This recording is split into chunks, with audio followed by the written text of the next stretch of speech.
সরকার নির্ধারিত দাম ১,৭২৮ টাকা, কিন্তু বাস্তবে সেই গ্যাস কিনতে গুনতে হচ্ছে প্রায় ২,০০০ টাকা, কোথাও তারও বেশি। মেহেরপুরে এলপিজি সিলিন্ডারের বাজারে চলছে চরম অস্থিরতা। মেহেরপুর সদর, মুজিবনগর ও গাংনী জেলার প্রায় সব বাজারেই একই চিত্র। সরকার নির্ধারিত দামের তোয়াক্কা না করে ১২ কেজির এলপিজি সিলিন্ডার বিক্রি হচ্ছে ৩০০ থেকে ৪০০ টাকা বেশি দামে।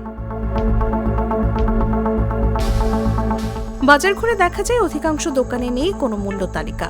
ডিলার ও খুচরা বিক্রেতারা নিজেদের মতো করে দাম নির্ধারণ করছেন।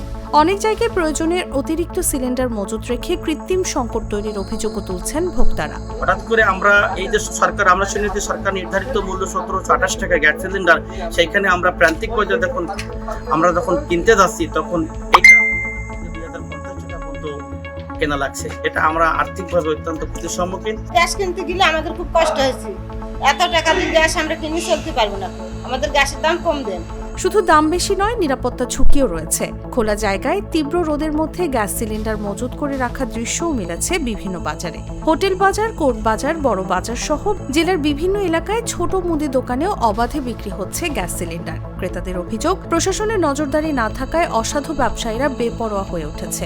সরকারের যে ভোক্তা অধিকার মনিটরিং আছে, ভোক্তা অধিকার সংগঠন আছে, এনারা যদি প্রান্তিক পর্যায়ে এটা যদি ঠিকমতো মনিটরিং করে তাহলে আমার মনে হয় হয়তো এত দাম দিয়ে আমাদের কিনা নাও লাগতে পারে।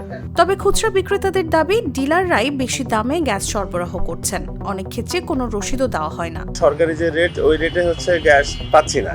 আমাদের হচ্ছে ডিলাররা পার পিসে ৬০, ৭০, ৫০ এক এক সময় এক রকম দাম বেশি ধরছে। কারণ হিসেবে জিজ্ঞেস করলে ওনারা বলছে যে ওদের গাড়ি ভাড়া বেশি পড়ছে, গ্যাস পর্যাপ্ত পাচ্ছে না। ডিলাররা সবসময় দেখা যাচ্ছে সরকারি রেটে ছাড়া দেখা যাচ্ছে ১৫০-২০০ টাকা পর্যন্ত বেশি নাই আমাদের কাছ থেকে। বাজারে কারসাজির তথ্য পেয়েছে ভোক্তা অধিকার সংরক্ষণ অধিদপ্তর।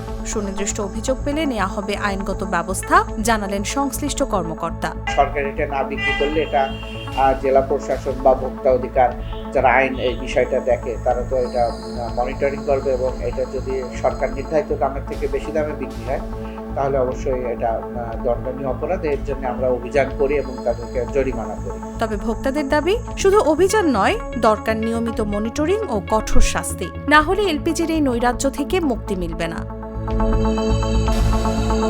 নিউজ ডেস্ক, জাগো নিউজ।